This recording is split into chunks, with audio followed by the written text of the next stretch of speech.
Olá, eu sou o Fábio Amato e esse é o Caminhante Onírico. Entre trovões, tempestades, vento forte, sua avó dizia que havia um lobisomem lá fora. Verdade ou alucinação? Ouça a história e tire suas conclusões.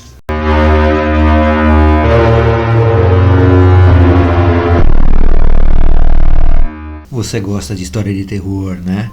Pois é, existem alguns lugares que dizem que funciona como terapia e eu digo que é uma verdade.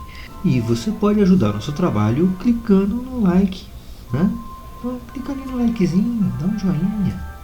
Isso, inscreva-se no canal também e compartilhe o vídeo com as pessoas que você acha que vão curtir e que necessitam desse tipo de coisa, ok?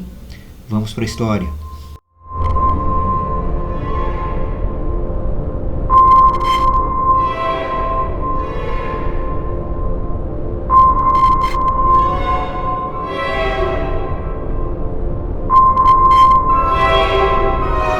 Olá, sou o Marco Aurélio. Na época que eu vou contar essa história, eu ainda estudava. E todos nós adorávamos as férias do meio do ano. Por que será, né? Pois era a época que nos organizávamos para viajar. Iríamos para a casa da avó de Antoniel, que ficava numa fazenda, uma fazendinha bem isolada. Era um lugar extremamente gostoso. Agora imagine um grupo de adolescentes em um lugar extremamente relaxante. Pois é, nós pescávamos, tomávamos banho de rio, caminhávamos, andávamos por todo o terreno próximo à fazenda. Era uma liberdade sem igual. Ah, sim, e à noite nós fazíamos fogueira quase toda noite. Ficávamos tocando violão e ouvindo histórias. Férias na fazenda. Era uma coisa que eu gostava muito. Realmente eu pensava assim, sabe? Realmente eu gostava mesmo. Era a melhor coisa do mundo. Nesse mesmo dia, só para inteirar, nós estávamos voltando e encontramos um bezerro todo estraçalhado. Não sabíamos exatamente o que tinha acontecido, então fomos contar para minha avó. Essa era a avó de Antoniel, tá? Mas eu a chamava assim também. A expressão que ela fez não foi das melhores. Parecia que ela estava esperando algo, mas que não tinha dado muito certo. Então ela chamou um dos capatazes e pediu para passar uma mensagem que eu não entendi. Essa mensagem deveria ser estendida a todos. E isso eu consegui compreender. Então ela foi velozmente até o quarto dela. Realmente, o quarto dela. O quarto dela é aqueles quartos com cheiro de vó, sabe? Quarto que a gente quase nunca entrava. Respeitávamos muito a individualidade dela ali. Ela trouxe um pequeno bloquinho de madeira fechado. E quando ela simplesmente tirou a parte de cima desse bloquinho, havia uma espécie de peça metálica.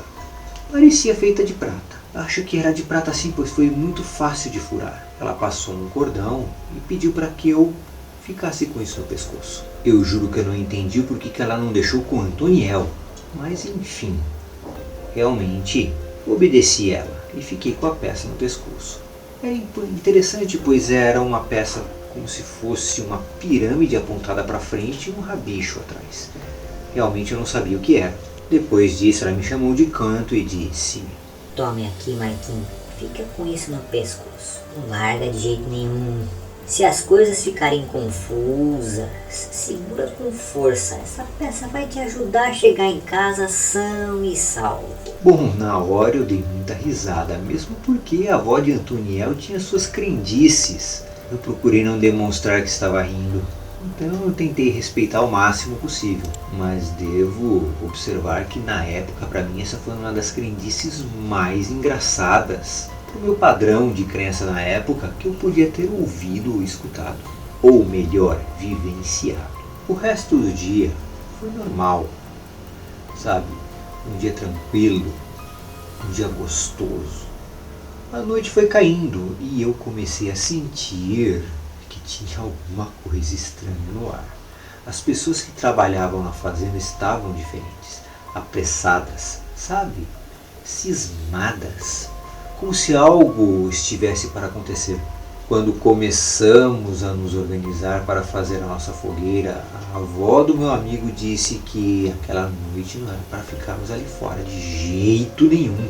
Era para entrarmos e ficarmos quietos dentro das casas. Não questionamos. Simplesmente entramos, resolvemos seguir as ordens dela. Entramos dentro das casas. Consegui fazer 10 adolescentes ficarem quietos dentro de uma casa era uma missão quase que impossível. Estávamos gritando, ríamos, era praticamente isso, sabe? Ríamos alto, falávamos alto. Afinal, estávamos lá para nos divertir. Até sermos interrompidos pela avó do meu amigo que chegou e falou em um tom muito sério. Fiquem em silêncio, independentemente do que verem ou ouvirem. Não saiam para fora. Era muito evidente o olhar de preocupação, até mesmo um medo vindo dela. Então paramos e tudo muda. Fica um clima assustador, inexpressivo. Cuidado, diz a avó de Antoniel, onde nem mesmo ela parecia saber o motivo de tudo aquilo. Então paramos todos de fazer aquele barulho e ficamos olhando fixamente na direção da janela. Incrível. Parecia igual o que acontece nos filmes de terror, sabe? A luz começou a piscar até se apagar por completo. Então vimos uma espécie de silhueta se aproximando da janela, onde, sabe, a janela onde eu estava, na verdade. Nesse momento fazia muito barulho lá fora. Sabe, já que eu estava perto da janela, eu consegui ouvir como se fossem passos realmente. Minha avó havia fechado as persianas da janela. Sabe aquelas persianas fortes de madeira pesada? E mesmo assim eu não conseguia ver realmente o que havia algo lá fora ou não. Tudo o que sei é que algo farejava a janela onde eu estava encostado. Quando o pingente que ela me deu, sem querer, passou por uma das frestas da persiana, sabe quando você se inclina para olhar e algo no seu pescoço passa por uma fresta? Parece que algo deu um urro tão alto que parecia um estrondo, um prelúdio de uma tempestade. Os trovões e a ventania aumentaram ao mesmo tempo, então não deu para perceber se era um urro ou o efeito da tempestade. E algo parecia que afastava-se da janela ao mesmo tempo.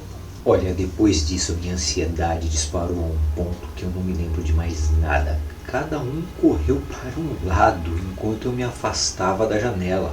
As coisas ficaram bem difíceis de serem interpretadas, pois o barulho lá fora, junto com o barulho dos animais, o relampejar, o vento forte, pareciam que ia derrubar a casa de tão forte que estava. Era tão forte que levantava uma poeira tremenda e derrubava tudo lá fora, tudo em volta do sítio. Porém, minha impressão é que o que derrubava as coisas era material, parecia algo, não era exatamente o vento. Parecia realmente que havia algo a mais junto àquela parafernália toda. Sabe por quê? Havia cachorrada latindo e parece que estava atrás de algo. Minha avó me puxara para longe da janela novamente, evitando que o bicho voltasse. Se é que havia algo realmente ali. Pelo menos era a interpretação dela. Eu ainda estava em choque, tá? Eu não conseguia dizer nada, só olhava para minha avó e ela apontou para o meu pingente e disse: O avô do Antoniel acreditava que bala de prata matasse esse tipo de lobisomem, hein? Foi difícil para ele entender que não era assim. E esses daí são duros de matar, são fortes. Essa foi a última bala que ele fez, um pedaço que encontrava nos garimpos por aí, sabe? Depois pediu a um caboclo para encantar ela. Desde então essa bala mata esses tipos de lobisomem, sim, eles têm muito medo dela. E ela é de prata, sim. Quando ela terminou de falar isso, cara, eu corri pro banheiro, tá? Tirei a camisa, comecei a jogar água na cara. E agora, tomado pelo medo e a menção que a minha avó fez, só dizia que não era possível uma coisa dessas. Não era possível uma coisa dessas. Aos poucos fomos nos acalmando, nos acostumando com o barulho que lá fora parecia diminuir. A tempestade já não estava mais tão alta. Os cachorros haviam se afastado e estavam perseguindo algo, seja lá o que fosse. Estava longe agora. Aos poucos voltamos a conversar, mas de forma bem baixa. Não como adolescentes inconsequentes. Sabe, quanto mais passa, mais eu vejo que os adolescentes de hoje em dia, os inconsequentes, nunca passaram por um perrengue real. Senão não fariam o que fazem. Acho que a primeira vez na minha vida que eu me senti acuado ao ponto de falar baixo como se estivéssemos brincando de esconde-esconde. Assim, eu sempre fui um jovem mimado que achava que podia fazer o que queria. É óbvio, né? Sempre que dava errado, eu corria pro colo do meu papai. Era sempre fácil. Pro colo da minha mamãe. Agora eu não tenho mais isso. E agora? O que vou fazer? Lentamente cheguei perto da janela e encostei minha cabeça novamente na persiana. Sabe, desconfiado de alguma coisa. Tentei colocar os olhos entre as festas ali para ver se eu via algo. Queria reconhecer algo lá fora, mas imediatamente senti um bafo. Um cheiro terrível, algo quente vindo daquela janela. É como se algo estivesse fungando perto dela. Me lembrei do que minha avó disse, peguei o pingente, tirei do pescoço, deixei escorregar pela persiana e ao tocar no focinho, ou seja lá o que fosse, uma trovoada, uma ventania ressoava na hora. Eu ouvi como se fosse um urro novamente, mas abafado e por último como se algo saísse correndo e gritando. Durante toda a noite, a tempestade vinha e ia embora. O vento soprava, ouvíamos passos ao redor da casa e ouvíamos os cachorros atrás de algo que não sabíamos o que era. Foi uma noite arrepiante, sim, mal dormida para alguns e não dormida para outros, assim como eu. Olha, por volta das 6 da manhã, tudo cessou. Vários barulhos cessaram. E só assim conseguimos todos descansar um pouco. Tudo estava calmo. Abrimos as portas, as janelas. A terra estava toda remexida. Pensei que não existisse um animal que fizesse todo aquele estrago, sabe? Mas ficou bem claro que parecia que algo tinha passado por ali.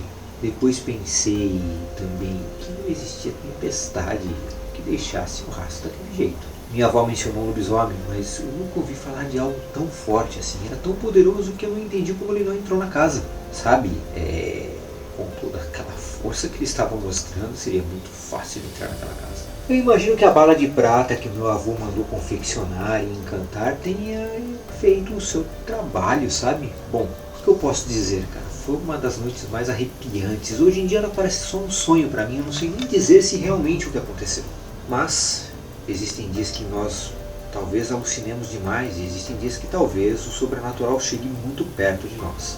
Esse foi o meu relato caminhante. Nunca mais tive desses episódios, mesmo porque pouco voltamos no local, ou melhor, a fazenda de Antonião, que é abandonada atualmente, pois após o falecimento de sua avó eles venderam o terreno, quem comprou nunca trabalhou esse terreno, então não sabemos o que acontece.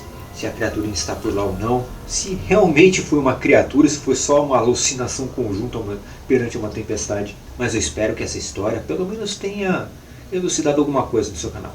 Obrigado. Fala aí a verdade pra mim, não esconde não, não tenta mentir. Você já teve medo de tempestade e você sabe que alguns demônios vêm junto com ela. Será que um deles era um lobisomem? Ei, mas você pode evitar de eles entrarem na sua casa, é só você clicar aí no like, ó. E depois compartilhar essa história com todos que você acha que vão gostar. É óbvio, se você gostou do nosso trabalho, ok? Mas clica aí no like, inscreva-se no canal e até a próxima história.